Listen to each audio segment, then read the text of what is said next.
Assalamualaikum warahmatullahi wabarakatuh.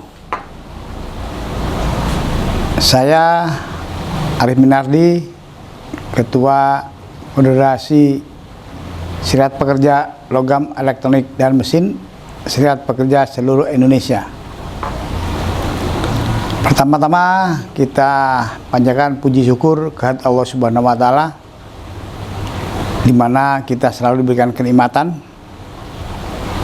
Dan mudah-mudahan kita semua, seluruh bangsa Indonesia, selalu diberikan petunjuk dan keselamatan untuk negeri ini. Pada kali ini saya akan coba melihat satu situasi di mana kita melihat bahwa pasca diputuskannya Undang-Undang Nomor 11 Tahun 2020 tentang Cipta Kerja oleh Mahkamah Konstitusi atas gugatan dari warga negara dan juga dari organisasi pekerja. Pasca gugatan kita melihat marak terjadi unjuk rasa, ya, dan saya pikir ini unjuk rasa sudah hampir merata, ya, di seluruh Indonesia, dan terutama di daerah-daerah yang memang banyak kawasan industri. Dan saya melihat situasi ini penyelesaiannya, saya nggak ngerti apakah situasi ini dibiarkan atau gimana, tetapi tidak ada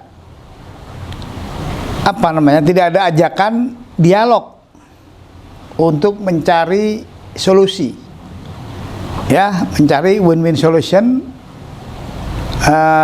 tentang permasalahan yang timbul. Ya, kali ini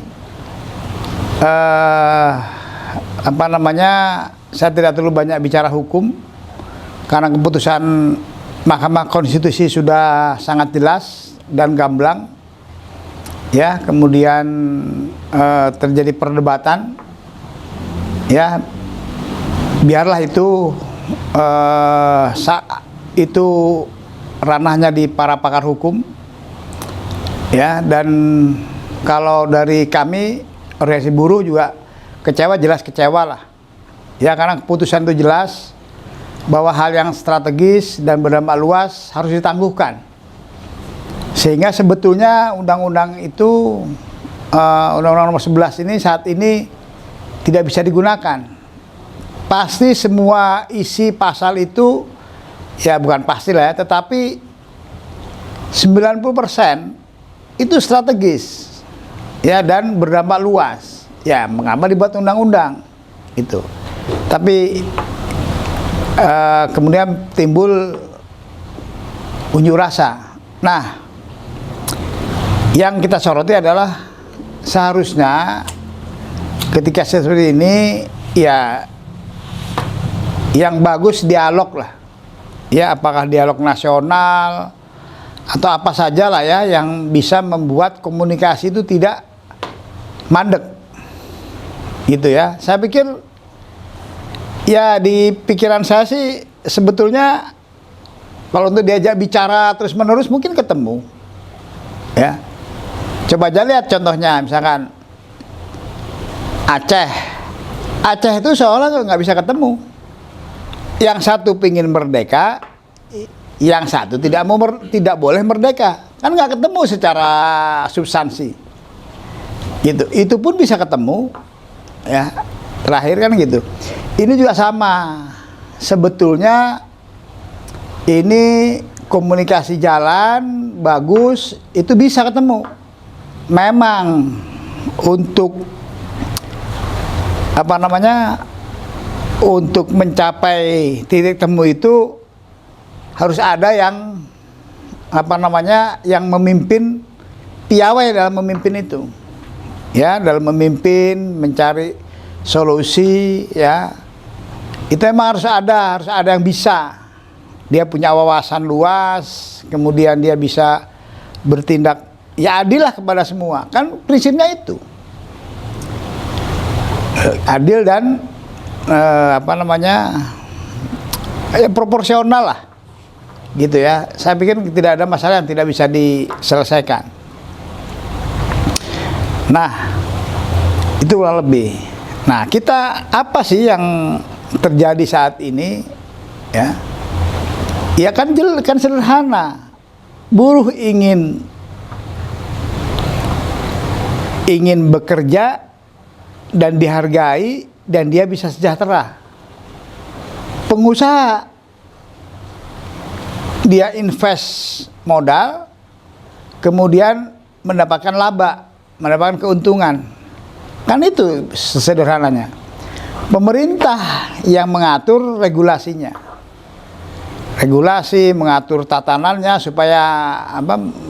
supaya di-manage dengan baik. Kira-kira begitu. Nah, sekarang ini seperti dibiarkan gitu. Kurang lebih gitu ya, makanya ya saya mengimbau lah, cobalah kepada pemerintah, presiden atau Ibu Menteri Tenaga Kerja, coba mari kita adakan komunikasi, diskusi ya, kalau perlu diskusi terus menerus. Kan tidak ada masalah kan, ya, daripada di jalanan terus menerus kan lebih bagus ada pembicaraan. Ya mungkin pembicaraan hari pertama agak panas, ya kan, hari kedua menurun, terus saja bisa. Kira-kira begitu. Sebetulnya, ya itu yang